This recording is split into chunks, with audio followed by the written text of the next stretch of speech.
굿모닝, 좋은 아침입니다. 오늘은 7월의 첫째 날 7월 1일 월요일입니다. 여러분 벌써 이제 2024년도의 반이 지나갔습니다.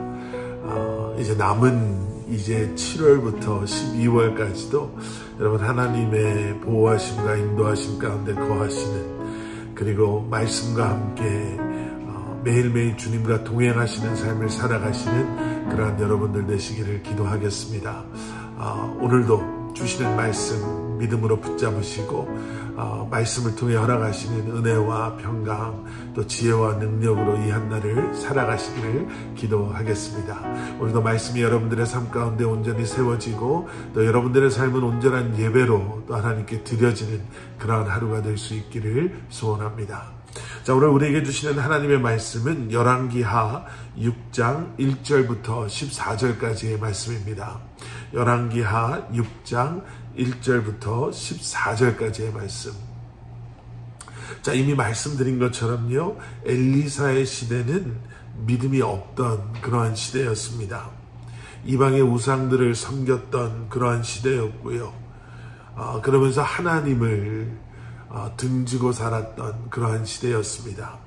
그런데 그런 악을 행함에도 불구하고 세상 속에서의 사람들의 삶은 경제적으로 풍요로웠던 그러한 시대였습니다.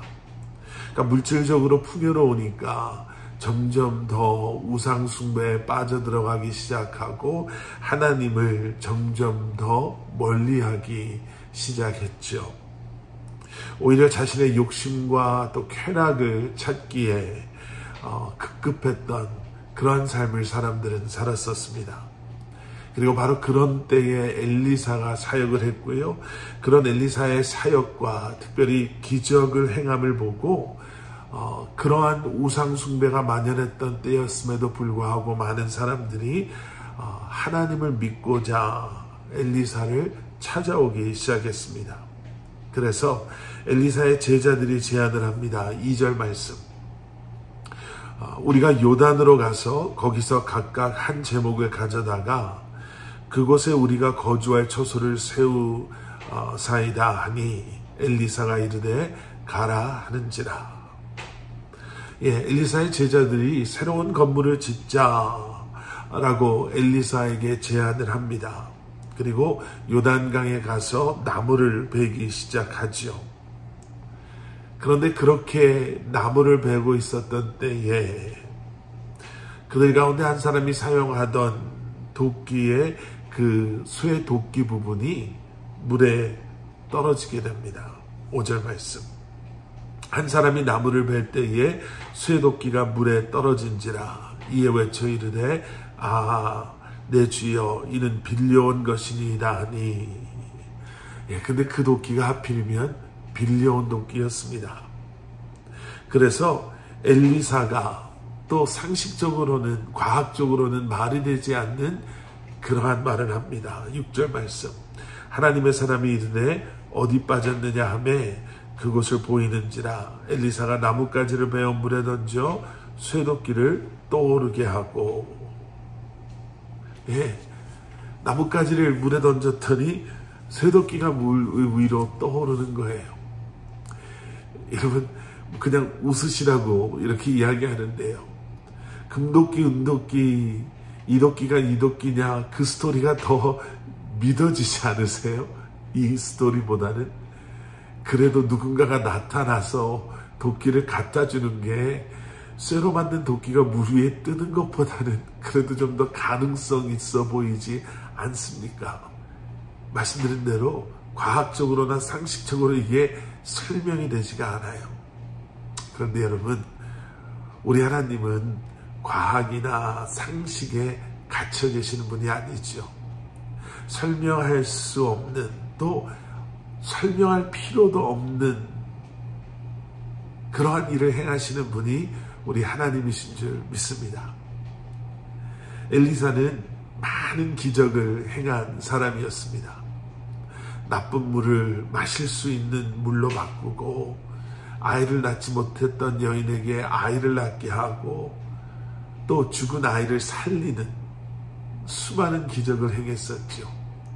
독이 든 죽을 알 수도 없는 가루를 뿌려서 먹을 수 있는 죽으로 만들고, 나병에 걸린 사람을 그러한 나병에서 낫게 하는 그러한 기적을 행합니다.